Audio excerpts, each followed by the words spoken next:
Hola, mi nombre es Jessica Bedoya Restrepo. A continuación voy a realizar una breve explicación y ambientación sobre el anexo que estamos solucionando para el curso de radiobiología y radioprotección. Entonces, voy a compartir pantalla y voy a exponer. Entonces, en realidad, lo que me concierne y en lo que consiste, pues, como el anexo como tal, era desarrollar sobre parámetros operacionales, era más como de realizar ecuaciones, despejar, saber qué es lo que nos está formulando, saber cómo encontrar un coeficiente de atenuación, cuáles son esos coeficientes, los parámetros operacionales, los manuales de seguridad para un angiógrafo, para un tomógrafo. Entonces, como todo lo que teníamos que realizar. En la actividad número 1 se solicitaba realizar una serie de ejercicios, ¿cierto? Pero los ejercicios básicamente basaban en la atenuación de los materiales, la capa hemi-reductora y decimorreductora. Entonces, en este caso voy a explicar qué es la atenuación de los materiales. Cuando hablamos de atenuación de los materiales, hace referencia al proceso por el cual los rayos X pasan en el cuerpo y con la intensidad que ellos pasan, de la manera que los puedan atravesar completamente o no los puedan atravesar. Entonces, ¿esto cómo sucede? Esto sucede debido a un proceso de que se debe tener en cuenta el material con el que se está interviniendo y los fotones que, pues, que alcanzan a atravesar y como la intensidad con la que se está atravesando el rayo, sea rayos X, rayos gamma o rayos beta. Entonces es importante comprender que en la atenuación de los materiales, dependiendo del tipo de material, se va a dar la atenuación. Por ejemplo, en los materiales como el hidrógeno, el vapor de agua, em, el, el hidrógeno, el vapor de agua, el aire, el oxígeno, este tipo de materiales cuando son atravesados por un rayo de luz, ellos sí son atravesados y todos sus fotones pasan completamente porque su coeficiente de atenuación es muy bajo. Cuando el coeficiente de atenuación es muy bajo, entonces esto permite que se pueda dar una mayor penetración o una mayor em, interacción de los fotones con el material.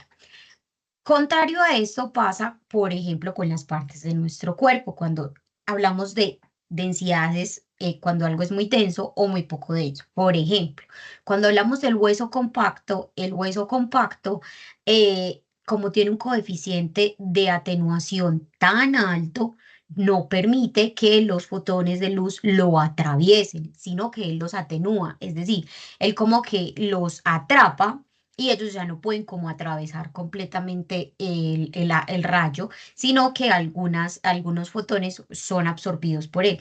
Es por eso que nosotros debemos de tener muy en cuenta que cuando vamos a tomar una radiografía, cuando vamos a realizar nuestro proceso para obtener la imagen diagnóstica, es súper importante protegernos nosotros, proteger a nuestros pacientes, porque hay partes de nuestros órganos, hay órganos de nosotros que tienen un coeficiente de atenuación muy bajo y entonces podemos causarle daño y alterar nuestras células.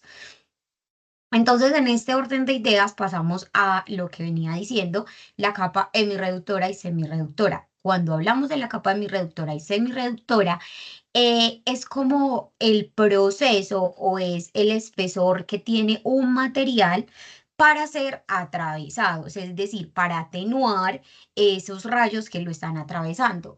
La mejor explicación es como esta imagen que tengo acá. Entonces, cuando son, dependiendo del tipo de rayo, cuando son rayos alfa, que igual contienen ionización, ionizan, ellos pueden ser atenuados por una primera capa, ¿cierto? Entonces, digamos que en esta capa, los rayos alfa, como pues son pesaditos por el papel. Entonces, por un papel podrían ser, por esa capa de papel podrían ser como detenidos. Cuando hablamos de los rayos beta, que son un poquitico más altos, otro tipo de rayos de radiación, ellos son capaces de atravesar el cuerpo humano, pero los podemos atenuar o los podemos detener con un aluminio. Y los rayos gamma y los rayos X, es otro tipo de ionización, solamente los vamos a detener con plomo. El plomo es lo que va a detener eso. Por eso nosotros debemos detener en nuestra sala de rayos X, debe de estar construida el concreto con plomo. Y por eso el chaleco, el cuello, em, todos los elementos de protección deben de estar equipados con plomo para poder que esa intensidad de radiación se disminuya, haya una capa de reductora, o sea, disminuya, haya reducción de esa intensidad de radiación que vaya a ingresar a nuestro cuerpo. Siempre todo debe estar bajo los parámetros de la protección, debe estar entre la radiación lo menor posible. ¿Listo? Lo menor posible. Y finalmente, pues los neutrones libres serían con atenuaciones como el agua. Muchas gracias.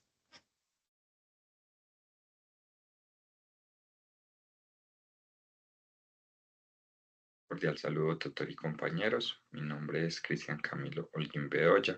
A continuación, entonces les voy a compartir pantalla para explicarles y darles información sobre la actividad número 3, el punto 2. Tenemos entonces que clasifique de menor a mayor, perdón, de mayor a menor la importancia de los diferentes parámetros ocupacionales y por qué se establece esta clasificación. Entonces, esta clasificación se establece para evaluar la dosis de radiación anual estimada y la probabilidad de exposición en cada caso. Esto es necesario porque nos ayuda a identificar medidas y equipos que son necesarios para proteger adecuadamente a nuestros pacientes. Antes de realizar una exposición, es crucial determinar qué materiales se van a utilizar, cómo se va a organizar entonces el procedimiento y las precauciones que se deben tener para la toma de estos exámenes. Entonces tenemos parámetro, importancia y razón. El parámetro sería seguridad del paciente, la importancia entonces en este caso sería alta, que es proteger, y la razón que es proteger al paciente y minimizar la exposición a la radiación. La calidad de la imagen entonces sería importancia alta, imágenes que deben entonces de ser claras, detalladas y esenciales para un diagnóstico preciso y confiable. El otro parámetro es ajuste adecuado de la dosis de radiación, la importancia es alta y la razón es la dosis que se debe tener necesaria para obtener una imagen de calidad y sin comprometer la seguridad. Seguimos entonces como en el parámetro de capacitación del personal. La importancia es moderada. Debemos tener entonces, la razón es la que el personal debe estar capacitado y asegurar que los parámetros se apliquen correctamente y que se sigan las mejores prácticas. La eficiencia operativa, que es un parámetro, la importancia es moderada y la razón es importante para optimizar el tiempo de exposición de los recursos, pero debe priorizar la seguridad y la calidad. Y el último parámetro tenemos el monitoreo y actualización de los parámetros. La importancia es baja y la razón sería que la revisión periódica de estos procedimientos que no afectaría entonces la seguridad y la calidad inmediata. Continuamos entonces con la diferencia de angiografía y tomografía. La angiografía entonces es un procedimiento especializado para obtener imágenes de los vasos sanguíneos. Se realiza entonces inyectando un medio de contraste. Tenemos que tener muy claro que este medio de contraste va a afectar principalmente los riñones, que por ahí es donde se excreta el medio de contraste. Y para eso entonces previamente se utiliza generalmente nefroprotección, que sería entonces líquidos para sostenimiento de, de esta parte del riñón. Entonces sirve para detectar bloqueos, aneurismas y malformaciones. Los parámetros en la angiografía sería el kilovoltaje y el miliamperaje, que sería pues según el protocolo para tomar una angiografía de cualquier vaso pues que nos pidan para proyectar las imágenes. Y la velocidad de adquisición son esenciales para garantizar imágenes claras del sistema vascular. La dosis y velocidad de inyección del medio de contraste se ajustan entonces según la anatomía y el flujo sanguíneo del paciente. Sobre la tomografía, entonces, tenemos que es la tomografía simple y tomografía contrastada. La tomografía contrastada, como muy bien lo dice, también es inyectar un medio de contraste, que sería también que lo secreta pues como la parte de los riñones. Esta técnica entonces utiliza rayos X mediante una computadora para crear imágenes detalladas de cortes transversales del cuerpo. Se utiliza entonces para ver órganos, huesos y tejidos, permitiendo ver problemas como tumores, fracturas e infecciones. También se utiliza entonces el kilovoltaje y el miliamperaje. Y estos estudios son de alta resolución, o sea que se logra ver más detalladamente los órganos en la parte de la tomografía contrastada y en la angiografía es para detectar vasos sanguíneos como son las venas y arterias. Muchísimas gracias entonces compañeros y espero que les haya sido útil esta información.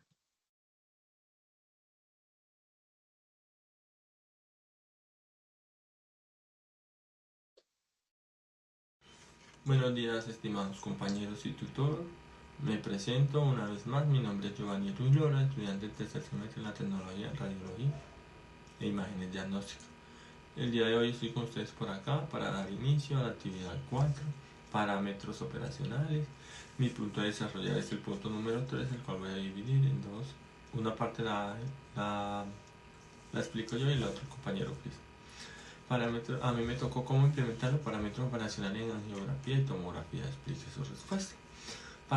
Aquí está. Para implementar los parámetros operacionales en angiografía y tomografía se deben ajustar los niveles de radiación según el tipo de estudio y las características del paciente, utilizando tecnologías avanzadas como sistemas que modulen automáticamente la dosis de radiación. Se garantiza una buena calidad de imagen con la menor exposición posible.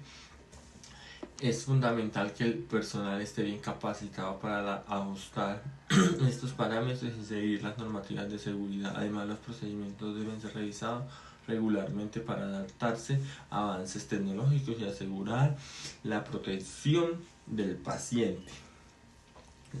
Esto va desde 1928. Las organizaciones como la Comisión Internacional de Radiología, CIPRE, han trabajado para regular las exposiciones radiológicas ionizantes, estableciendo normas para proteger la salud humana. A través de la colaboración internacional se identifican los niveles seguros de exposición y se crean directrices para reducir los riesgos tanto para los trabajadores como para los pacientes.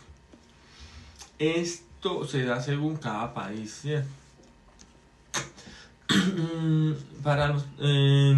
Las regulaciones incluyen clasificación de puestos al nivel de la exposición, la evaluación constante de la dosis, los lugares de trabajo y la implementación de medidas de protección y monitoreo para garantizar las exposiciones que no superen los límites establecidos.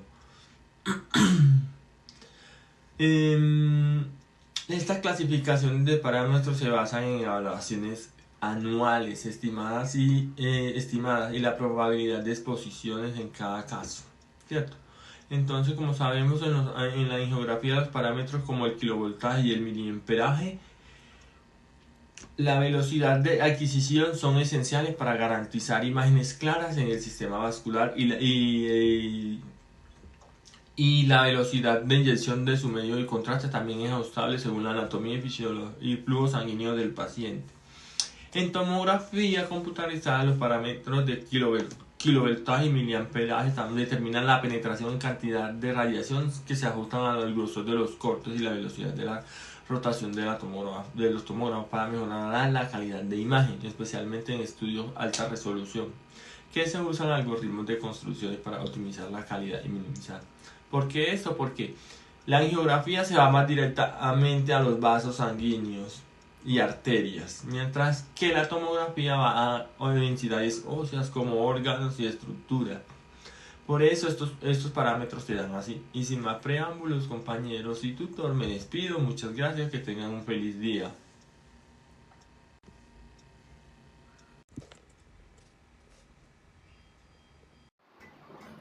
Bueno, buenas tardes, mi nombre es Sebastián Grisales.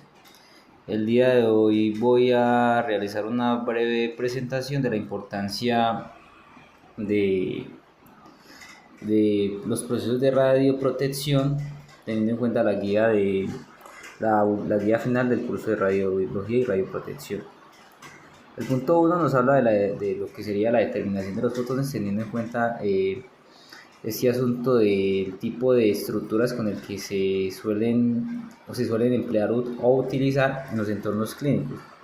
Pero bueno, hay que entender primero que los fotones son unas partículas que normalmente no tienen volumen ni masa, que se producen da algo que llamamos ondas electromagnéticas. Los fotones, es muy importante determinar la cantidad teniendo en cuenta los materiales que se emplean, dado que nos permiten varias cositas. Una es la calidad de imagen. De acuerdo a la cantidad de fotones que se logran absorber producto en lo que sería tejido corporal, pues va a tener mejor visibilidad la imagen. Otra es la dosis de radiación. Entre más fotones se absorban, más expuesta está una persona o el personal también. Otra es la que sería la diferencia de tejidos, porque de acuerdo a los fotones tienen algo que son los efectos radiolúcidos y radiopagos, que nos permiten identificar estructuras óseas, que serían estructuras duras, y estructuras blandas o tejido blando, que son la parte pues de órganos y vísceras. Y otro parámetro importante es lo que llamamos protección del paciente y del personal, dado que pues de acuerdo al si hay mucha cantidades de fotones dentro de un entorno clínico o en el área pues donde se hacen estas pruebas de diagnóstico, va a haber más exposición y por ende se tienen que ajustar los procesos y protocolos antes, durante y después del proceso de evaluación e identificación de estructuras a partir de imagenología. El tercer punto nos habla de los parámetros operacionales teniendo en cuenta los exámenes de angiografía y tomografía. Las angiografías, a diferencia de las tomografías, permiten identificar vasos sanguíneos, ¿cierto? Todo esto del aparato cardiovascular, mientras que las tomografías un poquito más las estructuras blandas, exceptuándose un poquito pues los vasos sanguíneos. Son varios parámetros que pues creería que todos son importantes, pero se establece pues una clasificación de mayor a menor importancia. Uno de esos parámetros es la dosis de radiación. Normalmente esta radiación se hace con kiloamperes y lo que llamamos kilovoltajes, que regulan la cantidad de radiación ionizante que se va a absorber y se va a transmitir. Es importante el ajuste. Otro es la resolución temporal y espacial, y es decir, en el momento adecuado y asimismo cómo se ubica el paciente para mirar qué estructura es la que se va a evaluar, siguiendo pues la sincronización con el instrumento de evaluación. Una es el tiempo de adquisición de imagen, pues hay técnicas que suelen demorar un poquito más y pues hay que ajustar esta parte del tiempo. Una muy importante también es los medios de contraste, que normalmente son sustancias intravenosas que se administran al paciente para tener mejor resolución de la imagen. El ajuste de dosis siempre se hace antes, durante y después, y ya lo que llamamos técnica de corrección de imagen y filtro de imagen facilita los procesos de resolución de imagen una vez finalizado el proceso de obtención de estas imágenes, ¿cierto? Hasta aquí mi aporte, muchas gracias. Hola, mi nombre es Jerónimo Betancur Mejía y hoy voy a hablar sobre unos conceptos básicos de la actividad 1 y 3 de la actual guía, ¿cierto? Bueno, para empezar, ¿por qué es importante como determinar la fracción de fotones de Keplr transmitidos a través de cada material? ¿Cierto? Entonces, bueno, determinar la fracción de fotones de Keplr a través de diferentes materiales es fundamental en diversas aplicaciones científicas y tecnológicas, como primero la protección radiológica, ¿cierto?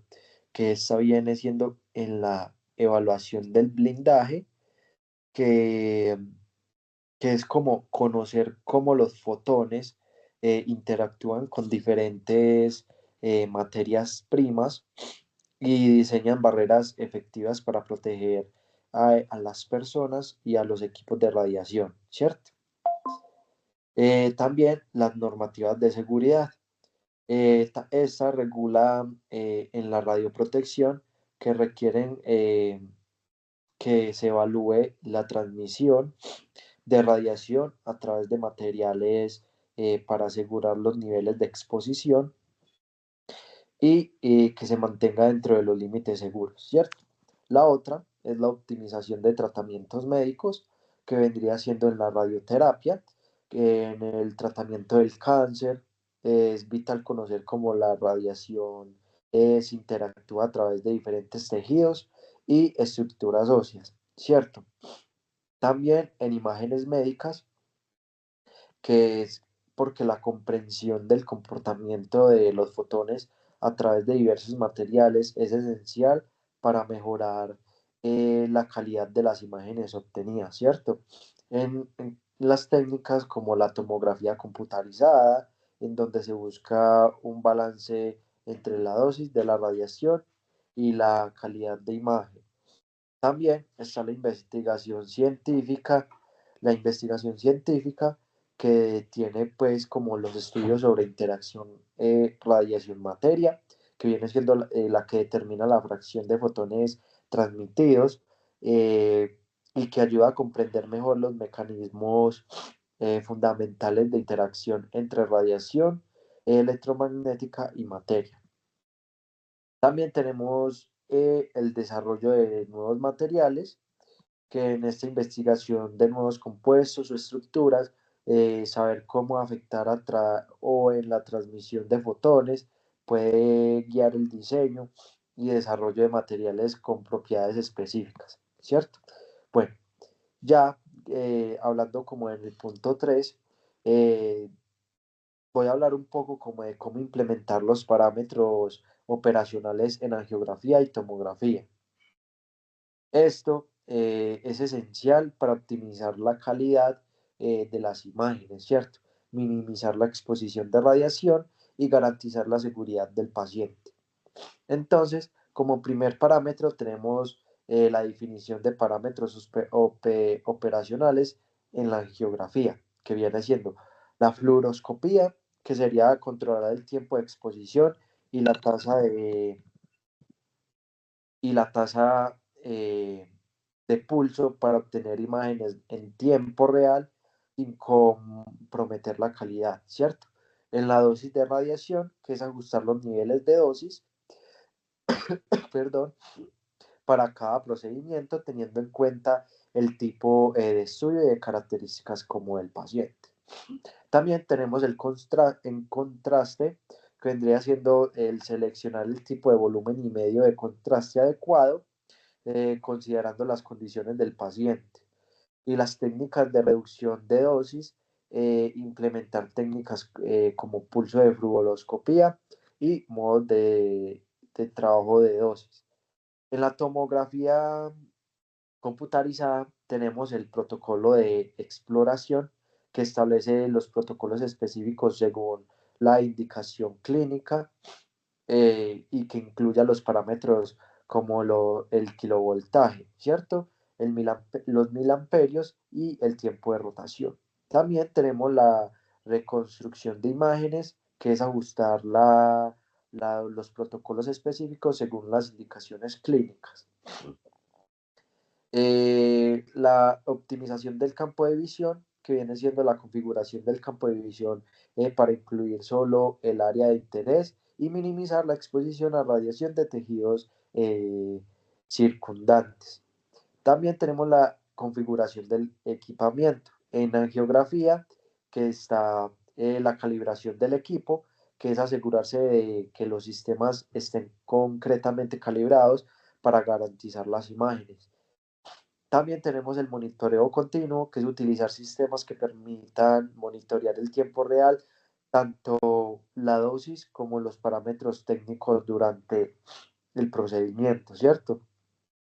En la tomografía computarizada tenemos que los ajustes del detector configurar adecuadamente los detectores según el protocolo establecido, asegurando que se obtengan imágenes con la mejor calidad posible, ¿cierto? También tenemos el software avanzado, que es implementar el software para permitir ajustes automáticamente de los parámetros según el tamaño del paciente y el área a explorar.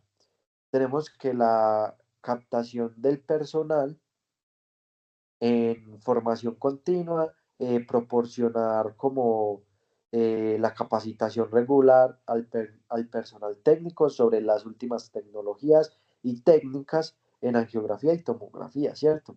Tenemos también que los protocolos estandarizados, que desarrollar manuales operativos que incluyan procedimientos estandarizados para cada tipo de estudio, asegurando que todos los miembros del equipo comprendan y sigan los mismos lineamientos. Y también tenemos como por último el monitoreo y evaluación, que es la auditoría regulares, que realizar auditorías periódicas para evaluar la calidad de las imágenes obtenidas y de las dosis administradas. Eso incluye revisar si están siguiendo los protocolos establecidos y las retroalimentaciones continuas, que establecen un sistema para recibir retroalimentación tanto del personal eh, como de los radiólogos sobre la calidad de las imágenes y posibles mejoras en los procedimientos. Y por último, tenemos que la evaluación del paciente, el historial clínico detallado, que es obtener información completa sobre cada paciente antes de un procedimiento, ya que esto incluye los antecedentes médicos, alergias a contrastes y condiciones específicas que puedan influir en la elección de parámetros. También tenemos, para finalizar, el consentimiento informado, que es asegurarse de que los pacientes estén informados sobre el procedimiento, sus riesgos y beneficios, ¿cierto? Lo cual es fundamental para una atención centrada del paciente. Muchas gracias.